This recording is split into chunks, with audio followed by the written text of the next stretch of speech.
My son destroyed me on Father's Day. 1 week later, his world collapsed, and I was the one holding the detonator. I'm 62 years old, Vincent Callahan, single father for 37 years after my wife died when our boy was 3. I worked double shifts at the Ford plant in Detroit, scraped together every dollar for his college fund at Michigan State, and gave up dreams of opening my own garage so he could have everything I never did. This Father's Day, my son Brendan handed another man a $75,000 truck. Brand new, custom paint, the works. He handed me a $25 watch from Walmart. Price tag still stuck to the back. But here's what Brendan didn't know. 3 months before that day, I'd inherited $3.1 million. And I'd been sitting on it, watching, waiting to see what kind of man I'd raised. Let me take you back to that morning. June 15th, 9 a.m. My doorbell rings at my rental place on Detroit's east side. Same 2-bedroom I'd lived in for 20 years, because every spare dollar went into Brendan's future. Door opens. There's Brendan with his wife Natalie and their kids, 7-year-old Lily, 4-year-old Owen. But they're not alone. Standing behind them, Natalie's father, Gregory Whitmore. 6'3", golf club swagger, polo shirt that cost more than my monthly rent. The man who told Brendan at his own wedding 5 years ago that he was marrying beneath his potential because my son chose someone whose dad was just a factory worker. I could smell his cologne from the doorway. Expensive, aggressive, like money trying too hard to announce itself. We gathered in my living room. Furniture older than Brendan's marriage, carpet worn thin for decades of the same footsteps. Gregory had a gift bag the size of a small refrigerator. Mine was a box Lily could hold in one hand. "Open yours first, Gregory." Natalie's voice had that artificial brightness people use when they're performing for an audience. Gregory tears into that massive bag like a kid at Christmas. Out come keys. Truck keys with a Ford emblem dangling. "No way!" Gregory's eyes go wide. Calculated surprise. He'd known this was coming. Brendan is crying. Actually crying. A 2024 Ford F-150 Raptor R, fully loaded, parked outside your house right now. Happy Father's Day to the man who taught me what it really means to be a successful father. Successful father. Not the man who held him at his mother's funeral. Not the man who worked 70-hour weeks until his hands went numb. Not the man who drove a car held together with duct tape so Brendan could have reliable transportation to college. Gregory Whitmore. The man who made it clear I didn't belong at their country club, their vacation home, or anywhere near their world. Everyone's looking at me now. Pity thick in the air like humidity before thunderstorm. I open my box, with hands that won't stop shaking. Inside, a Timex watch. Digital, plastic band, $24.99 at any Walmart in America. The price sticker still there. Faintly visible on the back, like he couldn't even be bothered to peel it off completely. "It's so you can always know what time it is, Dad." Brendan still can't look at me. Can't look at me. You want to know what goes through your head in a moment like that? First comes the vertigo, like the floor just dropped 6 feet and you're still falling. Then the math, 75,000 versus 25,000, 3-to-1 ratio. That's what 37 years of fatherhood equals in my son's eyes. But here's what really cuts. Gregory's calling my boy son, hugging him tight, tears in his eyes like Brendan just saved his life. And Brendan? He's glowing, proud, like he finally earned the approval he's been chasing. Just not mine, never mine. I see Brendan at 3 years old, holding my hand at Sarah's funeral, asking when mommy's coming home. Brendan at 8, Little League Championship, scanning the bleachers until he spots me in my factory uniform running straight from my shift. Brendan at 16, when I gave him his first watch, real silver, engraved on the back. Time spent with you is my greatest treasure. He never wore it. Gregory's already on his phone, showing off photos to someone. Natalie's gushing about how Brendan worked months of overtime to afford this gift. Overtime? For Gregory.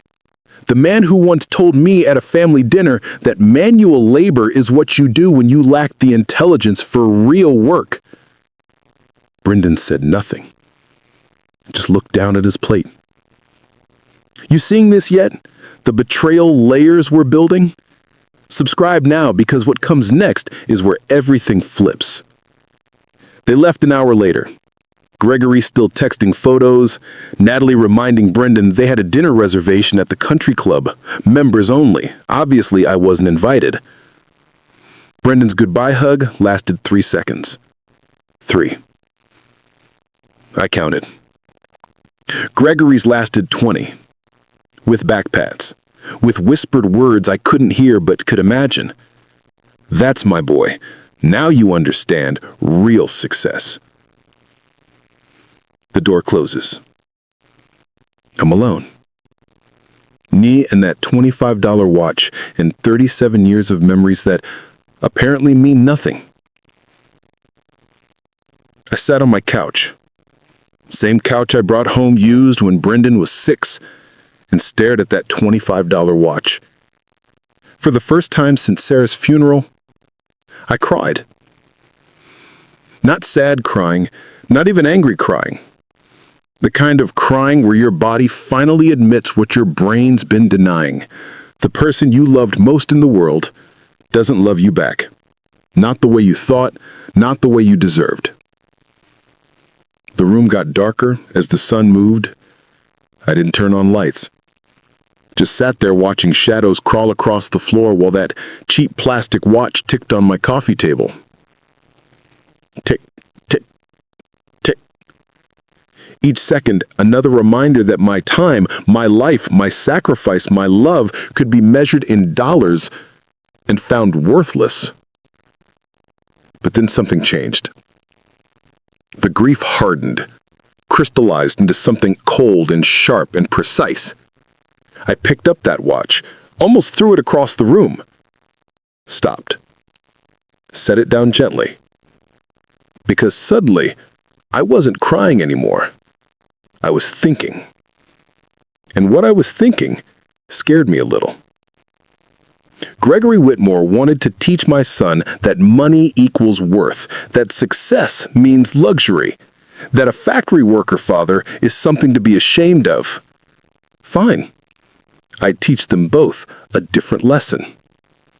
See, 3 months ago, my Uncle Frank died, mother's brother, moved to Seattle in the 80s, met him twice in my entire life.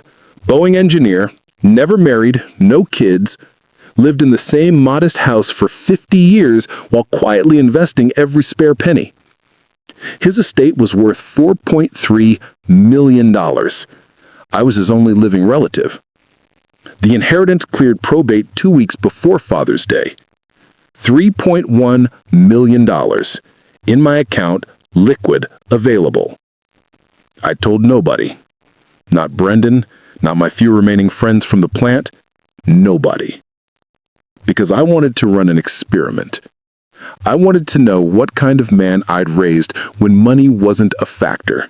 When it was just love against love, values against values, memory against memory. The $75,000 truck and the $25 watch, that was my answer.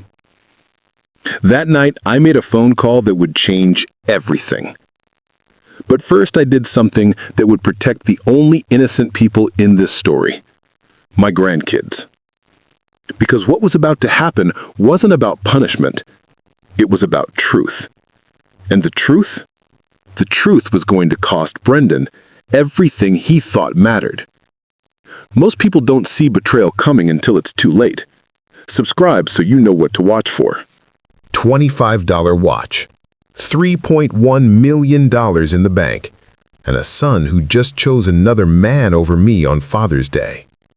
Now I was about to become someone even I didn't recognize. I called my lawyer that same night, Julian Park. We'd worked together when I set up Sarah's will years ago. Good man. Didn't ask unnecessary questions. Julian, I need to set some things in motion. His voice came through calm, professional.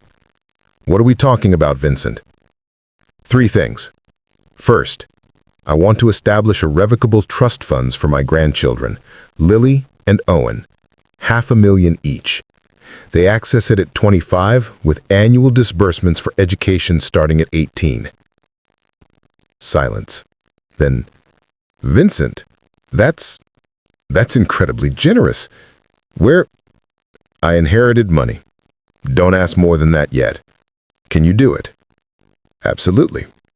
And the second thing.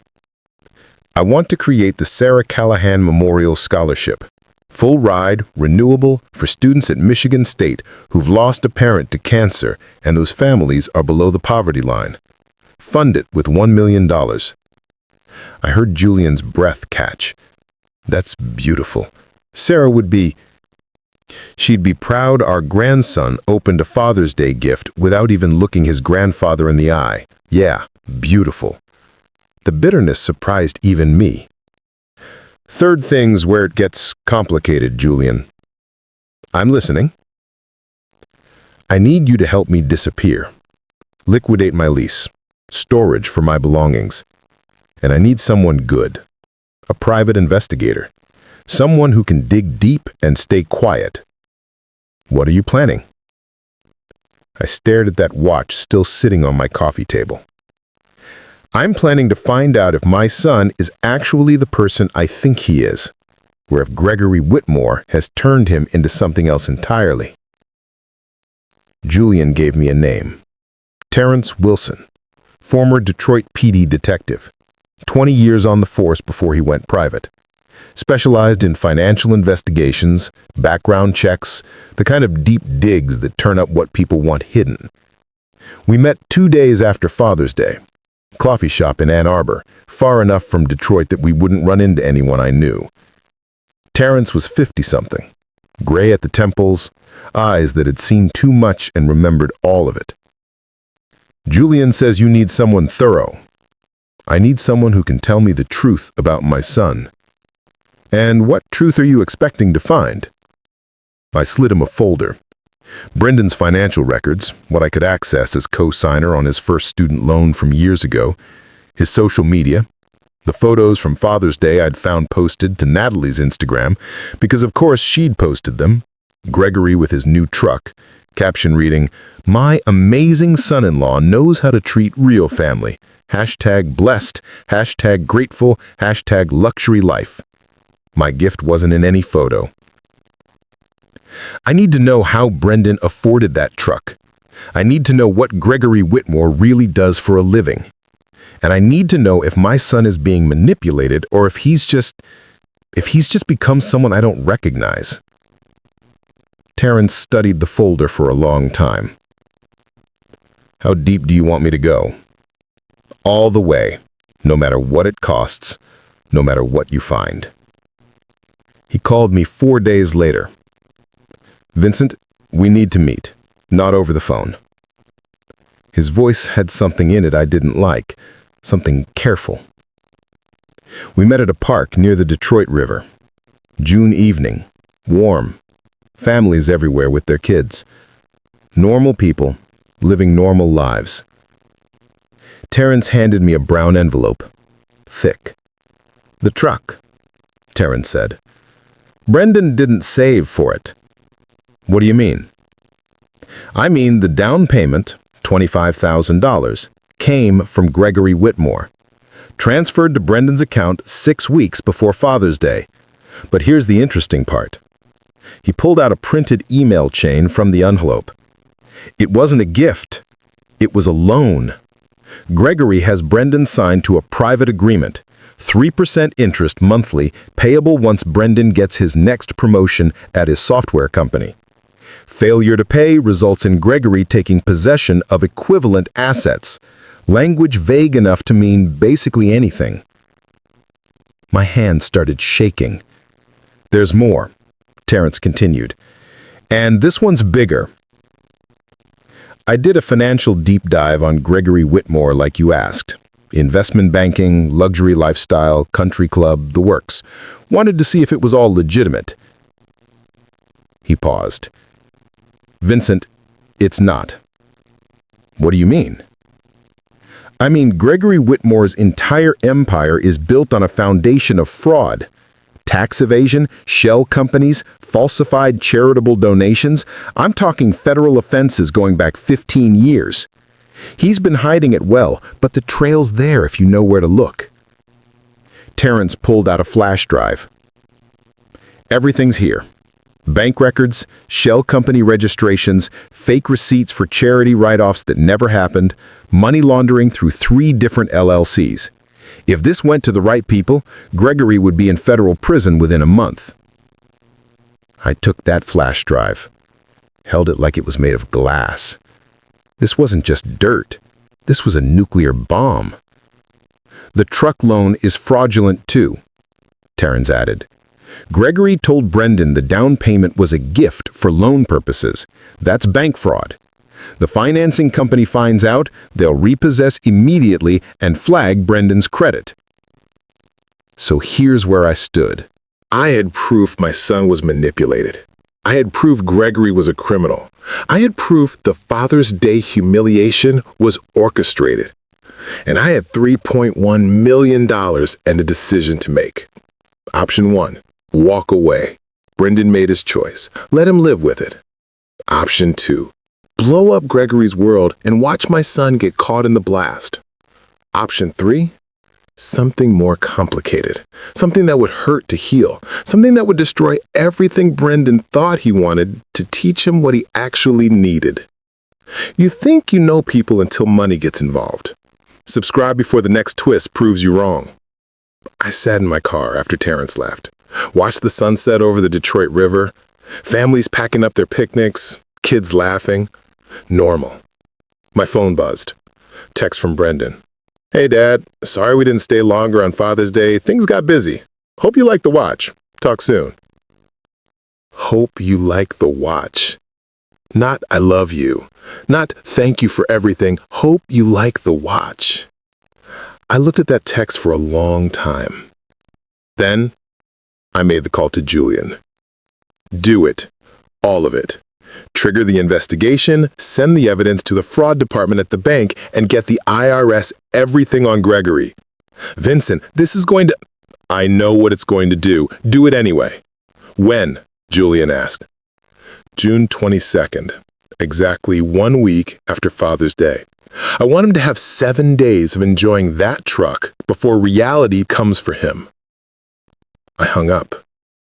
Then, I did something I hadn't done in 37 years of being a father. I turned off my phone and disappeared. 7 days. That's how long I gave them to be happy. 7 days of Gregory driving his $75,000 truck around town, posting photos, showing off to his country club friends.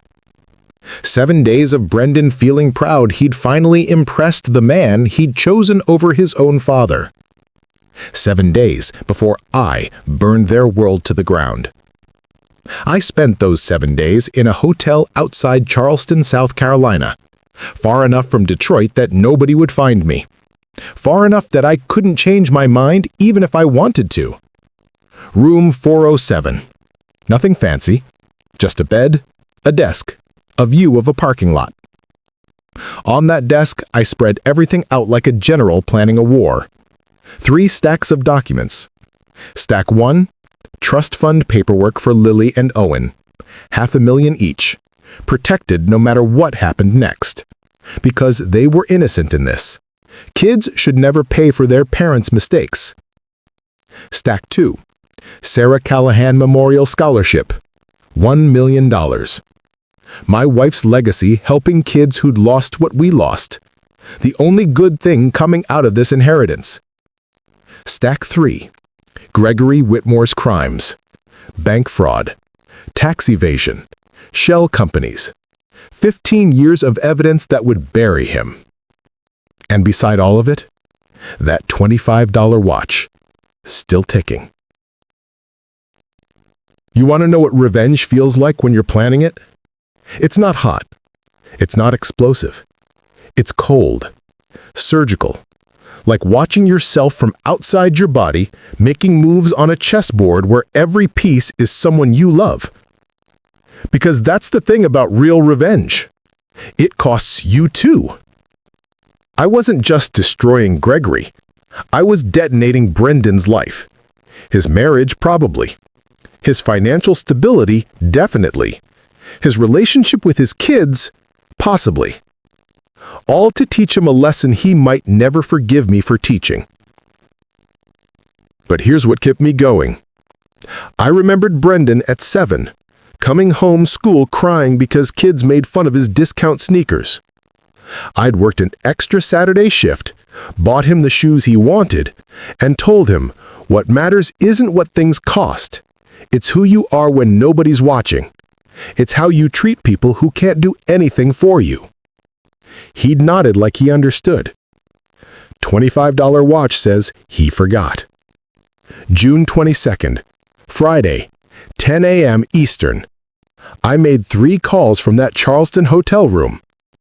Call 1, Julian Park, my lawyer. Send the bank everything. The proof about the loan fraud. The down payment that wasn't really a gift. All of it. Let them initiate repossession procedures. Vincent, they'll go after Brendan too. His credit will, I know. Do it. Call 2, Terrence Wilson, my investigator.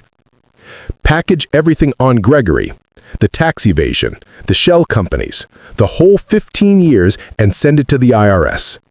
Make it anonymous, but make it ironclad. This is federal prosecution level evidence. Gregory could be looking at 20 years. I know. Send it. Call 3.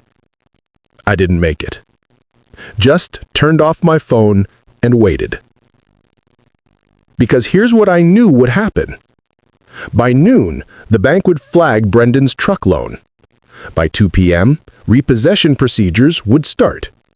By 5 p.m., Brendan would be calling me, confused, desperate. And I wouldn't answer. What I didn't know, what I couldn't predict, was how fast everything would spiral after that first domino fell. Turns out, faster than I imagined. 11:47 a.m.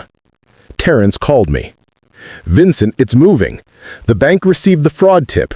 They're sending investigators to verify the loan documents right now. Good.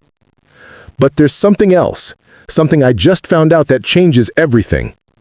My stomach dropped. What? Natalie, Brendan's wife. She's been having an affair with one of Gregory's business partners for 8 months. I found the emails by accident while tracking Gregory's contacts. I couldn't speak. Gregory knew, has known for 6 months. He's been using it as leverage to keep Brendan under control. Subtle threats about exposure, about taking the kids in a custody battle if Brendan ever stepped out of line. Wait, you're telling me... I'm telling you, Gregory orchestrated that entire Father's Day setup knowing his own daughter was betraying your son. The truck wasn't about family. It was about ownership, about keeping Brendan so financially dependent and emotionally grateful that he'd never question anything. The room tilted. My revenge just got more complicated. Because here's the thing. I'd planned to hurt Brendan to teach him.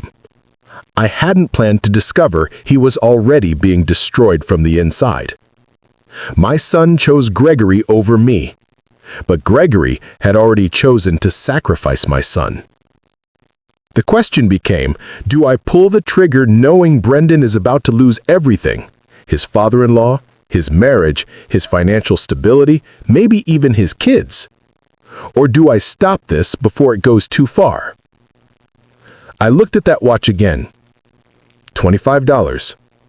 My son had already made his choice. He'd already decided I was worth less than Gregory's approval. Maybe he needed to lose everything to understand what he'd already thrown away. I didn't make call 3. I let the dominoes fall. Some lessons you can't teach with words. Subscribe, because watching this unfold is going to hurt. 1:47 p.m. My phone lit up, even though it was off. Voicemail notifications coming through. Brendan. Call 1. Dad, something weird is happening with the truck. The bank called. Can you call me back? 2:23 p.m. Call 7. Dad, they're saying there's fraud. They're talking about repossession. Where are you? Please call me back. 3:15 p.m. Call 12. Dad, the bank is at Gregory's house. They're towing the truck. What's happening? 4:02 p.m. Call 18. Dad, Gregory is freaking out. He's blaming me. Natalie is screaming. Please pick up the phone. 5:47 p.m. Call 26. Dad, I need you. I don't understand what's happening. Please, I'm sorry about the watch. I'm sorry about everything. Just call me back. I listened to every voicemail. Every single one. Heard my son's voice crack. Heard him go from confused to desperate to broken. Heard him say, I'm sorry, for the first time in 5 years. And I still didn't call back. Because here's what revenge actually feels like. It doesn't feel good. It doesn't feel righteous. It feels like you're hollowing yourself out, carving away pieces of your own heart to punish someone else. Every voicemail was a knife. Every, Dad, please, was another cut. But I'd started this.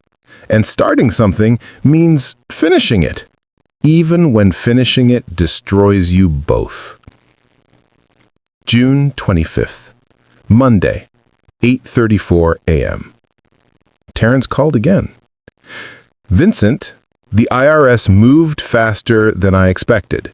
Federal agents executed a warrant at Gregory's house this morning. They arrested him an hour ago. I closed my eyes. There's more. Natalie filed for divorce from Brendan yesterday. She's claiming he brought shame on her family, that his association with the fraud investigation makes him unfit for custody. She's using Gregory's arrest to take the kids? She's using everything. The affair partner's helping her financially. It's ugly.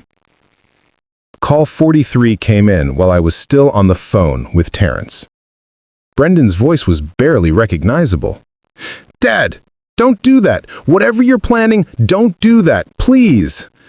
Gregory's in jail. Natalie's leaving me. She's taking Lily and Owen. I'm losing my house. I'm losing everything. Dad, please. Some say I went too far. Others say I didn't go far enough. Drop a comment. What would you do? I sat in that Charleston hotel room with my phone in my hand and 58 missed calls and asked myself the only question that mattered. Was this justice? Or was this just me becoming the thing I hated? Someone who measured love in pain, who calculated worth in suffering? I didn't have an answer. All I had was that $25 watch and a son whose world I'd just burned to ash. 58 calls in 3 days, each one more desperate than the last. Each one I ignored. Because the thing about revenge, it doesn't end when you want it to. It ends when it's done destroying everything in its path. And we weren't done yet. June 27th, Wednesday. My phone rang again.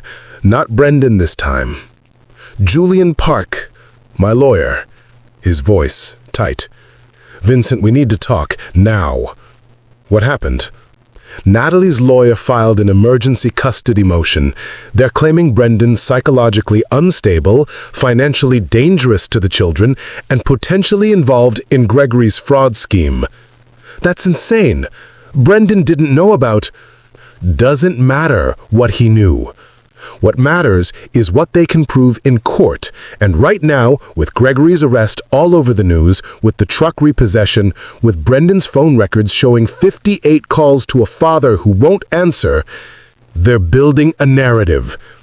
They're saying Brendan's having a breakdown, that is harassing his estranged father for money, that he's desperate and dangerous. The irony punched me in the gut. I'd orchestrated Gregory's downfall to teach Brendan a lesson. Now that lesson was being twisted into a weapon against him. I stood up so fast the hotel chair fell over. Paced the room. 7 steps to the window, 7 back. The carpet was industrial beige, worn at the edges. The walls too thin. I could hear a TV next door. Canned laughter from some sitcom. My reflection in the window looked older than 62. Looked ancient. Julian, that's not what's happening. I can prove Brendan didn't know about Gregory's crimes. Terrence has evidence showing... Can you prove Brendan wasn't complicit in the loan fraud? Because Natalie's lawyers are arguing he knew that down payment was a loan, not a gift. That he falsified his loan application knowing it. Silence. Can you prove that, Vincent? I couldn't, because I didn't know. Terrence called 30 minutes later. We have a problem, a big one. Bigger than Gregory's arrest? Bigger than Natalie taking the kids? Potentially, yeah. I found something in Brendan's email from 2 months ago. A message to his boss at the software company asking about under-the-table ways to increase his reported income for loan purposes. My stomach turned. He didn't go through with it, Terrence continued quickly. His boss shut it down immediately. But the email exists, and if Natalie's lawyers find it, they'll say he tried to commit loan fraud. They'll say I raised a criminal. Worse, they'll say the apple doesn't fall far from the tree, and they'll use your revenge as proof you taught him that fraud and manipulation are acceptable. So here's what I had accomplished. Destroyed Gregory? Check. Taught Brendan about consequences? Check. Accidentally made my son look like a criminal and lost him custody of his children? Also, check. The revenge I'd planned so carefully was eating its own tail. June 28th, Thursday evening. I finally answered. Call number 59. Dad? Brendan's voice was hollow, like something had scooped him out and left just the shell. Dad. Julian. Silence stretched between us, years of it compressed into seconds. Where are you? He finally asked. Does it matter? Dad, please, I know you're angry. I know I screwed up. But Natalie's taking my kids. She's saying I'm dangerous. Gregory's in jail, and somehow that's my fault. I'm about to lose my house. My job is threatening to put me on leave because of the negative publicity. Everything's falling apart, and He broke. Actually broke, sobbing on the other end of the line. And I should have felt satisfaction. This was the plan, wasn't it? Make him lose everything so he'd understand what he'd thrown away? But hearing your child cry, even when they're 30 years old, even when they've betrayed you, it does something to your chest, makes it hard to breathe. Brendan, do you know why this is happening? Because someone reported Gregory's fraud? Because the bank found out about the loan? I don't understand. Who would... It was me. What? I hired a private investigator. Found out about Gregory's tax evasion, his shell companies, everything. I'm the one who sent it to the IRS. I'm the one who told the bank about the loan fraud. That's insane. Brendan didn't know about... Doesn't matter what he knew. What matters is what they can prove in court. And right now, with Gregory's arrest all over the news, with the truck repossession, with Brendan's phone records showing 58 calls to a father who won't answer, They're building a narrative. They're saying Brendan's having a breakdown, that he's harassing his estranged father for money, that he's desperate and dangerous. Dad, Gregory wanted me to say that. He coached me. I know about the coaching, about the loan he gave you, about how he's been manipulating you for years. I know about all of it. Then you know it wasn't really my idea. You know I was being used. Were you? Or did you let yourself be used because it was easier than standing up for what you knew was right? Silence. When Gregory called me a blue-collar nobody at your wedding, you looked down at your shoes. When he wouldn't let me pass the country club gates, you said, "Dad, just let it go." When he talked about manual labor being for people who lack intelligence, you sat there and said nothing. I didn't want to cause problems. You didn't want to lose access to his money, his connections, his world. That's different than not wanting problems, Brendan. Let me ask you something. That $25 watch, did you pick it out yourself? Natalie got it. I was busy with work and You didn't even pick out my Father's Day gift. Your wife, who doesn't like me, who's never liked me because her father taught her I'm beneath you, she picked out a $25 watch while you spent months planning a $75,000 truck for Gregory. Dad, do you know what the ratio is? 3,000 to 1. That's what our relationship is worth in actual dollars. Think this won't happen to you? Watch what happens when family turns to dollar signs. Subscribe so you see the signs before it's too late. But here's what you don't know yet, I said, and this is the part that's going to hurt. What else could possibly? Natalie's been having an affair. 8 months with one of Gregory's business partners. Gregory's known for 6 months and used it as leverage to control you. The truck, the Father's Day humiliation, all of it, he was marking his territory, making sure you knew who really owned your loyalty. Brendan made the sound wasn't quite human. And the divorce, the custody battle? Gregory arranged that before he got arrested, had it ready to go. Natalie's affair partner is funding her lawyers. They planned this, Brendan. They've been planning to take everything from you regardless of what I did. No, that's not. Natalie wouldn't. I have the emails, the hotel receipts, the text messages, all of it. Why are you telling me this? His voice cracked. Why destroy me just to tell me I was already destroyed? Because you needed to understand something. Gregory didn't love you. He used you. Natalie didn't respect you. She manipulated you. They saw you as a tool, Brendan, a means to an end. And you? What did you see me as? I saw you as my son. The boy I raised alone after his mother died. The kid I worked 70-hour weeks for. The man I sacrificed everything to give a better life. Then why? Because you forgot. You forgot where you came from. You forgot what actually matters. You started measuring worth in dollars and status and country club memberships. And I needed you to lose all of that to remember who you really are. By taking my children, by ruining my marriage, by destroying my credit and my reputation. Your marriage was already ruined. Natalie was already planning to leave. Your reputation with Gregory was built on fraud and lies. And your children? I paused. This was the part I'd been building to. I set up trust funds for Lily and Owen, $500,000 each. They'll never want for anything, regardless of what happens between you and Natalie. They're protected. You what? I also established the Sarah Callahan Memorial Scholarship, $1 million in your mother's name, helping kids who lost what we lost. I could hear him trying to process this. And I've hired the best family law attorney in Michigan. His name is Marcus Chen. He's filing motions tomorrow to prove Natalie's affair, Gregory's manipulation, and your complete lack of knowledge about the fraud schemes. You'll get shared custody at minimum. Possibly primary if Natalie's affair partner has the kind of background I think he does. I don't understand. You destroyed everything, but you're also saving me? I'm not saving you. I'm giving you tools to save yourself. There's a difference. Here's what happens next, Brendan. You have a choice to make. What choice?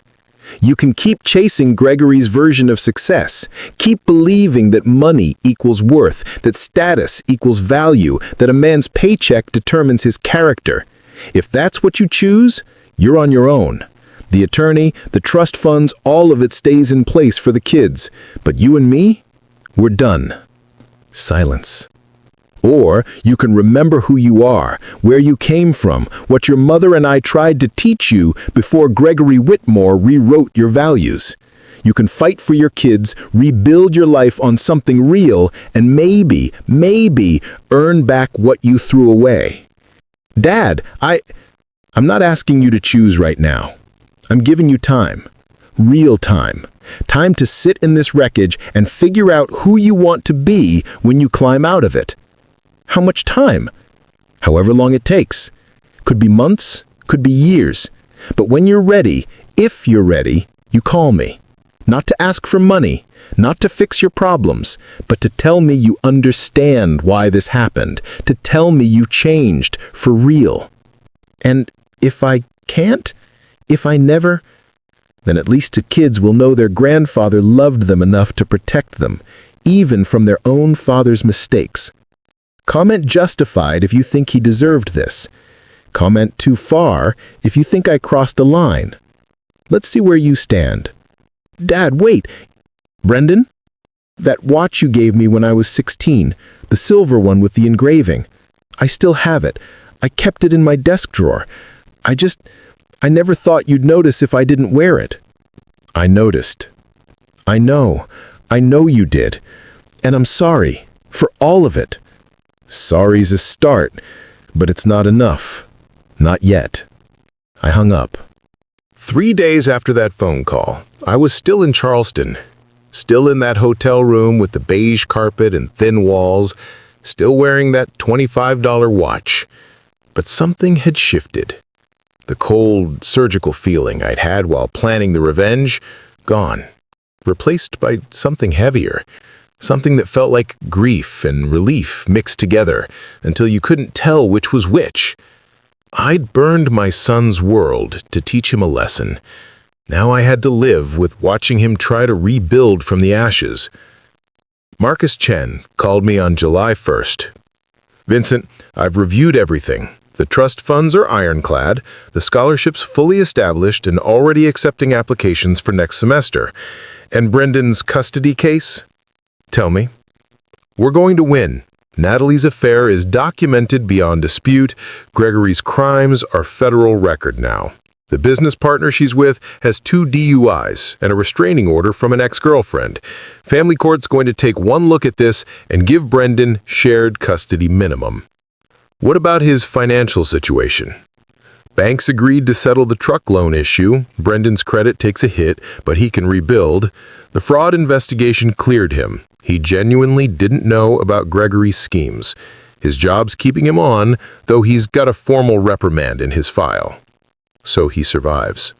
He more than survives, Vincent. With the trust funds protecting his kids, with Gregory out of the picture and Natalie's true colors exposed, Brendan's got a chance to start over. Clean slate. If he takes it. Yeah, Marcus agreed. If he takes it. July 3rd. Friday afternoon. Unknown number. I almost didn't answer. Vincent Callahan? Woman's voice. Older. Cultured, but with an edge of steel underneath. Who's asking? My name is Catherine Whitmore, Gregory's ex-wife. We divorced 16 years ago, but I've kept tabs on him. Had to, for safety reasons. My hand tightened on the phone. I heard what you did to him, the IRS investigation, the arrest, all of it.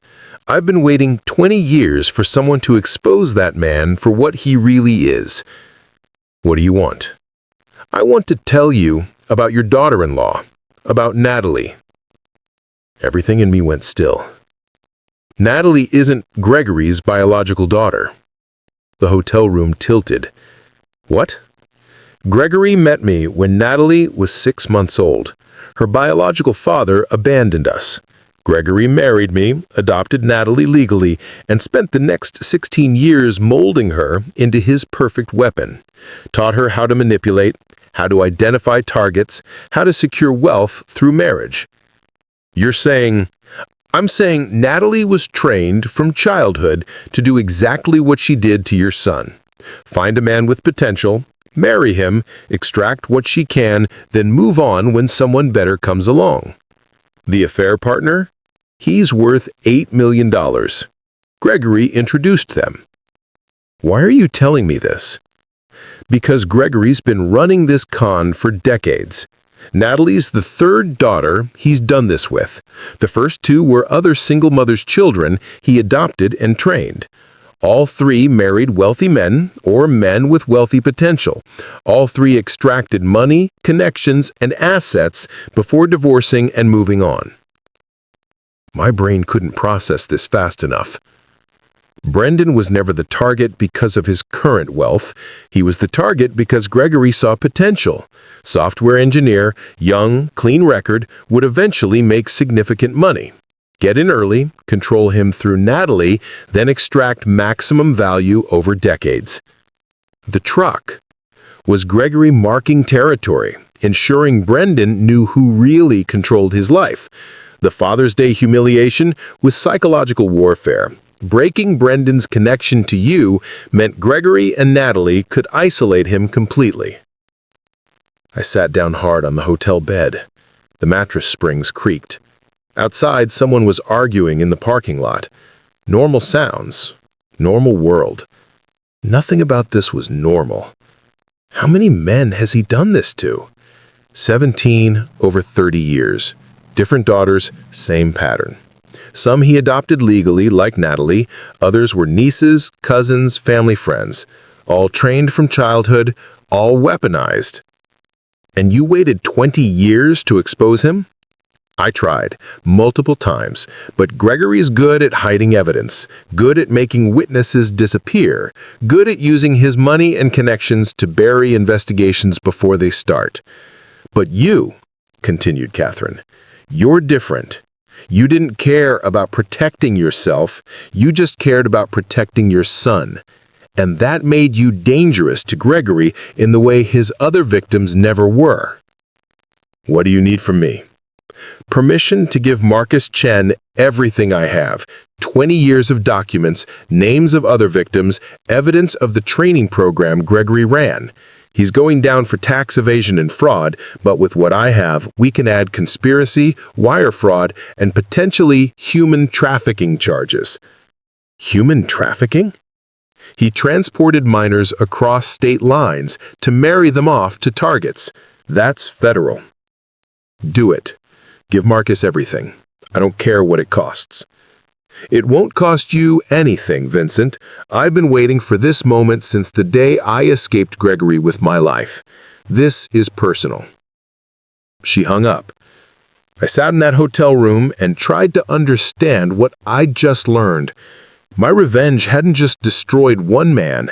It had accidentally exposed a decades-long criminal enterprise. We're watching something bigger unfold here. Subscribe so you don't miss what happens next, because this story, it's not over.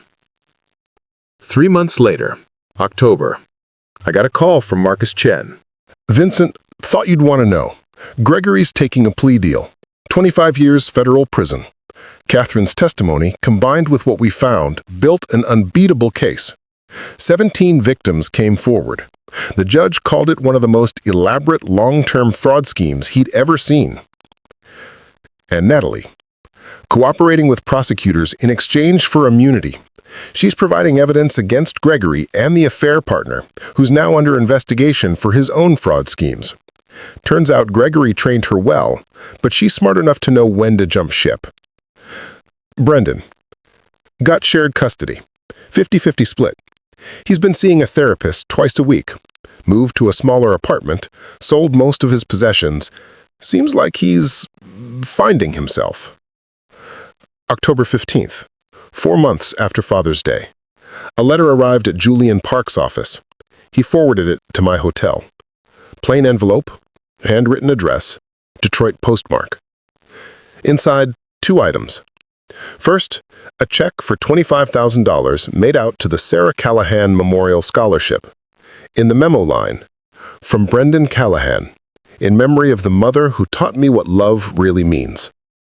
Second, a letter, 3 pages, handwritten. Dad, I don't know if you'll read this. I don't know if you ever want to hear from me again, but I need to write it anyway. I've spent the last 4 months in therapy, working through everything. The manipulation, the choices I made, the man I became. Dr. Morrison, that's my therapist, she asked me to write down every value you tried to teach me growing up.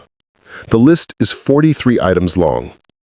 Loyalty, integrity, hard work, honesty, humility, sacrifice, real love versus transactional relationships, character over cash, who you are when nobody's watching, treating everyone with respect regardless of their paycheck. 43 things you showed me through your actions every single day. And I forgot all of them. Let Gregory Whitmore erase 37 years of lessons because his version of success looked shinier. The $25,000 is everything I had saved. It was supposed to be a down payment on a house. But a house doesn't mean anything if I don't have a foundation to build it on. Mom's scholarship, your scholarship, that's a foundation. That's what matters. Lily and Owen ask about you constantly. I tell them Grandpa Vincent loves them very much and is taking care of them even when they can't see him. Because of the trust funds you set up, they'll have opportunities I almost threw away for them. I wear the watch now, the silver one from when I turned 16. Time spent with you is my greatest treasure. I read that inscription every morning and remember what I lost. I'm not asking you to forgive me. I'm not asking for money or help or anything except this. One day, when you're ready, can I see you again? Can I show you who I'm becoming? Can I prove that the lesson, the horrible, devastating, necessary lesson, actually worked? I understand if the answer is no. I understand if 37 years of love got burned up in one Father's Day and can't be rebuilt. But if there's even a chance, I'll wait however long it takes. Your son, Brendan. P.S. I kept the $25 watch too. Wear it sometimes as a reminder of the man I don't want to be. I read that letter 7 times, cried through most of them. Then I picked up the phone and called Marcus Chen. Marcus, I need you to arrange something. Brendan doesn't know yet, but there's a clause in the trust funds. When Lily turns 18 and Owen turns 18, they each get a letter I wrote explaining why I set up the funds, what happened between their father and me, the whole truth. Okay. I want to add something. I want them to know that their father gave up his house down payment to honor their grandmother's memory, that he chose values over assets, that he learned the lesson. That's beautiful, Vincent. One more thing. Can you set up a meeting? Somewhere neutral, public. I'm not ready for Charleston visits or long conversations, but maybe coffee, 30 minutes, just to see him. October 1st. Coffee shop in Ann Arbor. Same one where I'd met Terrence Wilson 5 months earlier. Brendan walked in at exactly 2 p.m. He looked different. Thinner, older, humbler. He was wearing the silver watch. We sat across from each other, 2 cups of coffee between us, 37 years of history pressing down. Dad. Brendan. Thank you for agreeing to... I held up my hand, stopped him. I need to say something first. He nodded. What I did was cruel, calculated. I tore your life apart to teach you a lesson, and I'm not sure any lesson is worth that kind of pain. Dad, let me finish. I spent 4 months convincing myself it was righteous, that you deserved it, that destroying everything you valued was the only way to show you what actually mattered. I looked at this man, my son, my responsibility, my greatest success, and my biggest failure all at once. But the truth is, I was hurt, devastated, and I wanted you to hurt too. That's not justice, Brendan. That's just revenge. And revenge always costs more than you think you're willing to pay. I forgive you, Brendan said quietly, for all of it. Because you were right. About Gregory, about Natalie, about me losing myself. I needed to lose everything to find out who I actually am without all the noise. And who are you? I'm still figuring that out. But I know I'm not the man who gave you a $25 watch on Father's Day. I'm trying to be the man who deserves a father who loved him enough to save him from himself. We sat in silence. Not the awkward kind. The kind that feels like healing. The trust funds, Brendan said. Lily and Owen's education money. The scholarship in Mom's name. You did all of that while watching my world fall apart. I never wanted to hurt the kids. And I never wanted to dishonor Sarah's memory by letting revenge become who I am. Can I ask you something? Anything. The 3.1 million. What are you doing with the rest of it?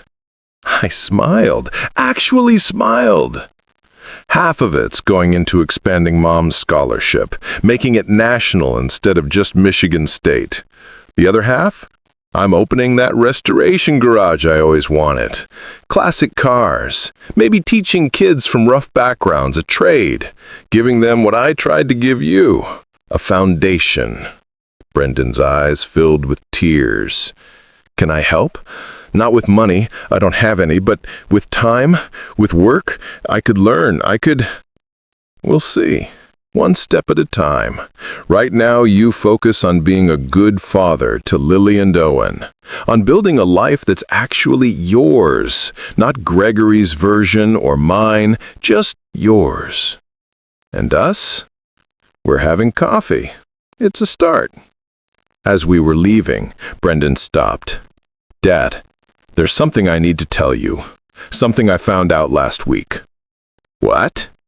The $25 watch, the one Natalie gave me to give you? Yeah. I went through her old emails after the divorce got finalized. Found the receipt. She didn't pay $25 for it. I frowned. What do you mean? She bought it at a thrift store. $3. Then she marked it up to make it look like she spent more. Even the price tag was fake. $3. Not 25. 3. I started laughing. Couldn't help it. All of this, the investigation, the revenge, the federal case, the exposed conspiracy, because Natalie was so cheap and so cruel she couldn't even spend 25 real dollars on my Father's Day gift. Dad, are you okay? Yeah, I said, still laughing. Yeah, I am. Because you know what? It doesn't matter. $3, $25, $3 million. None of it matters compared to this, right here. You and me having coffee. That's worth more than all of Gregory's fraud money combined. What did you learn from all this? Brendan asked as we walked to our cars. I thought about it, really thought. That love isn't something you can buy, but it's also not something you can keep by punishing people. It's something you protect by being honest, even when honesty hurts. By setting boundaries, even when boundaries feel cruel. By teaching hard lessons, even when those lessons destroy you both. Do you think we'll be okay, eventually? I think we're already better than we were. The rest, we'll figure it out. 1 year later, Father's Day 2025. Brendan called me at 8 a.m. Dad, the kids want to know if you're coming for breakfast. They made you a card. Lily drew a picture of you and her working on a car together. I'll be there in an hour. Oh, and Dad, I got you something. My chest tightened. Brendan, you don't have to. It's not expensive, just meaningful. At least I hope it is. When I arrived, Lily and Owen tackled me at the door. Pure joy, pure love. Brendan handed me a small box. Inside, a framed photo. Me and Brendan from his high school graduation. Both of us smiling. His arm around my shoulders, my hand on my back. Below the photo, an engraving. Time spent with you was always the treasure. I just forgot how to see it. Happy Father's Day to the man who taught me what really matters. Love always, Brendan. Some stories end with revenge. This one ends with redemption. And sometimes, just sometimes, that's the better ending. If this story changed how you see family, money, or forgiveness, comment what hit you hardest and subscribe for more stories that make you think twice about what really matters, because we're just getting started.